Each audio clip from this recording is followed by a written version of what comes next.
introduction, and hi to everyone who's joined today.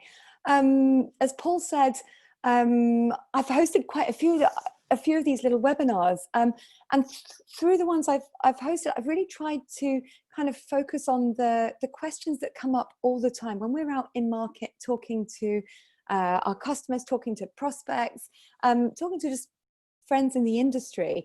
There's certain questions that always come up in relation to beeswax, and this is probably the one that comes up more often than anything else. And so I thought it would be remiss of us not to cover it in a brief webinar.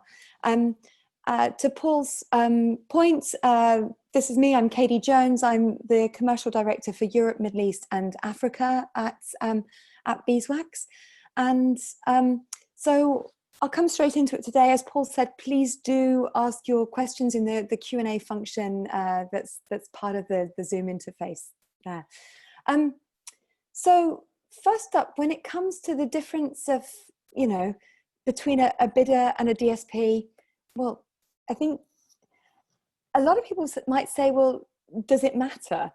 And I think the reason that terminology matters and nuances in how we define these things matter is that it might help you to choose the route that is most right for you. It might help to determine exactly which path you want to take. Before we come into anything else, I'm a huge fan of going back to the drawing board and looking at a dictionary. And so if we look at, I think this came from the Cambridge English Dictionary, but someone who is, the bidder is officially defined as someone who is paying or offering to pay a particular amount of money for something. And an example of that in an auction, goods or property are sold to the highest bidder. And that's exactly how programmatic trading works. I also think that it's quite interesting to look at the history of this. Don't worry, I'm not going to go through the loom escape. I'm not going to talk about too much of where this all came from. But I started out in programmatic when I was working at Yahoo as they acquired the Right Media Exchange.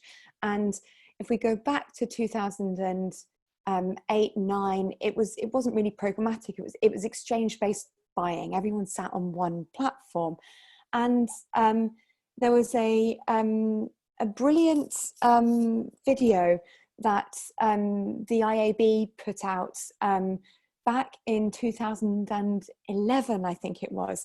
And so we just had, at that point, 2010 saw the foundation of some of the first agency trading desks. I think Xaxis was the first to kick that off. By 2011, you'd really seen the emergence of the DSP, SSP sort of infrastructure. This is the video. It's still on YouTube if you want to go and see what they thought programmatic was back in 2012. But in that original period, these terminology was still very, very new, and the terminology hadn't really necessarily stuck. And so SSPs were quite often known as yield optimizers.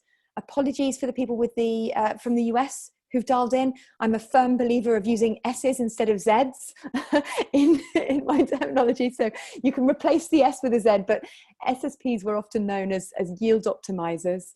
And similarly, DSPs were known as bidders. Going back to that previous slide with the definition, what the role of the DSP was to make an offer for that particular piece of inventory, to make a bid. And the role of the SSP was to decide, of all of the bids, which was the best bid to take in order to optimize the yield for the publisher. So in terms of sort of historically speaking, if you do go back to the early days of programmatic, there wasn't always a huge amount of difference between the bidder and the DSP.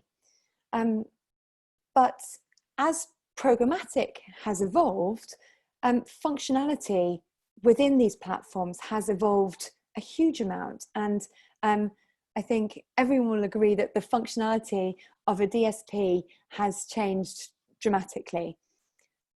I like to think of a DSP as having three core areas of functionality, but effectively the DSP is a black box. You get a seat on a DSP and you get your dedicated space within them. You can think about it as a flat within an apartment building, or apartment within an apartment building.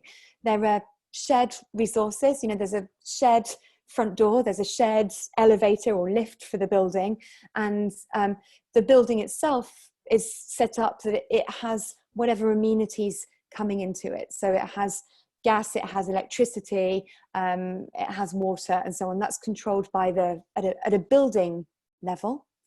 And within that space, each of the apartments, each of the flats are built in the same way. They have the same access to the same supply and the same partners and the same control.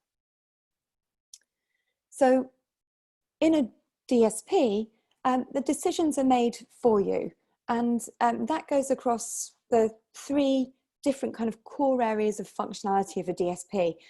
The first one being access to supply, right? No one would use a DSP if you couldn't buy inventory through it. If you couldn't access inventory, there would be no point in logging in. Once you've got access to a supply, the second core area that a DSP is doing is allowing your traders, allowing your team to set up the campaign parameters, right? The start date, the end dates, the targeting that you want to apply, the frequency cap, everything that goes into the nuts and bolts of the campaign setup. And then once your campaign is set up and inventory is flowing into the system, it's going into your campaign, that platform is looking for you to determine, is there a match between this bid request or this impression and the requirements of your campaign. And the DSP is deciding for you what the bid is going to be. So first up, whether or not you're going to bid. Secondly, what the right price to pay is. And finally, what the right creative is to run if there are multiple creatives within that campaign, within that line item. And that's being decided for you on the basis of the campaign parameters that your team have put into the interface as they've been setting up the campaign. And so you don't really get much insight into it. When I say it's a black box, I mean it's closed. You can't necessarily see why or how those decisions are being made, but they are being made in order to execute those campaigns on your behalf. So I want to come to a bidder, and hopefully this image isn't too much of a giveaway. But the way I think about a bidder as distinct from an SSP is it allows you to bring your special sauce to the mix and to have a bit more influence into that decisioning. And so it would allow, firstly, for you to control the access to the supply that you receive. You get to choose which bid requests you see. So you are controlling, first up, the inventory settings. As that inventory comes into your bidder, obviously all of these same parameters you must be able to apply them. You still want that level of control, and that's probably an area where there isn't much difference from a DSP within a bidder. Here you'll still be logging in and setting up your campaign, setting up the targeting attributes, the frequency cap, and creatives and so forth. But it's really in this final step where a bidder gives you much, much more control. It's around saying, right, we've got this bid request that's come in. It matches first up the inventory criteria that we've set out. This is a bid request which looks like the kind of inventory that we are happy to receive and happy to bid on. The second area of functionality is really, it's looking at that bid request and it's saying, right, this bid request actually matches this campaign, and this campaign has budget. The user is within the targeting criteria. We haven't yet reached this user's frequency cap, and we do have an active creative, and so forth. So going through all of those parameters. In that scenario where the bid request matches your inventory requirements, it matches your campaign requirements, the control that a bidder gives you is really being able to decide this bid request comes through, and in real time, as you see this bid request, you can decide yes or no. Do you want to bid? You can decide how much you want to bid. If you do want to bid, you decide the right price to pay. And you might even want to decide what's the right creative to serve, given everything you know about your campaigns, your inventory, and the inventory and the user in this scenario. And so the difference really between a DSP and a bidder is the bidder is transparent and gives you that ability to adjust those elements according to your needs in a fully transparent way, rather than in a black box, obscured way. And there's nothing right or wrong about either setup. A lot of people in the programmatic space, they might want an easy button, right? You might want to just log into your DSP's UI and set up a campaign and say, optimize to my CPA target. But conversely, there are other buyers who really want to understand where they're bidding and why and how that decision is being made, whether that's because they want to optimize to something that isn't available within a regular DSP. They don't really care about completed video view. Maybe they really care about a cost per time metric or a cost per engagement metric. Or maybe it's much more about supply path optimization. They care about which partners they're transacting with, and they don't want the DSP to be making those decisions for you. And so it's really about that additional level of control, that additional level of understanding what decisions are being made, when and why, about how and when you are bidding and what creative is being served in those scenarios. And so just to cover this at Beeswax, we do have options that span the full range from DSP right through to full bidder, but we have a slightly different setup to other DSPs. So even if you are using us as a regular DSP and using our decisioning, you still have some thought to put into curating your supply, and you can work with us to set up custom optimization, custom data to be able to optimize to your custom business objectives. And finally, that piece around getting access transparently to logs, not only to win logs, which would show where you've bid and you've won the impression, where the impression is served, but if you can look at auction logs and bid logs together with then win logs, you can start to see how are those decisions being made about when and where you're bidding, and determine if that's right for you, and then adjust your optimization strategies accordingly. So at Beeswax, we offer standard strategies. So we have out of the box algorithms that will optimize your campaigns for you. And we have the ability to adjust those with advanced trading tools to adjust the bid and to adjust the allocation between different types of inventory sources, whether that's different publishers or different kind of categorizations, so whether that's between deals and private marketplaces and open marketplaces. And then once, if there's a need for you to do something more, to have that greater level of control, we have functionality, and we offer functionality both through bid models and bidding agents, which allow you yourselves to have that transparency and control over when, where, and how you're bidding, and most importantly then, how much you're bidding, to give you that bidder level of control. And so that was quite a rapid overview, but there's supposed to be 15-minute yes. presentations. Hopefully, did I almost hit the time? You get, well, we waited a couple minutes to start, so I think so.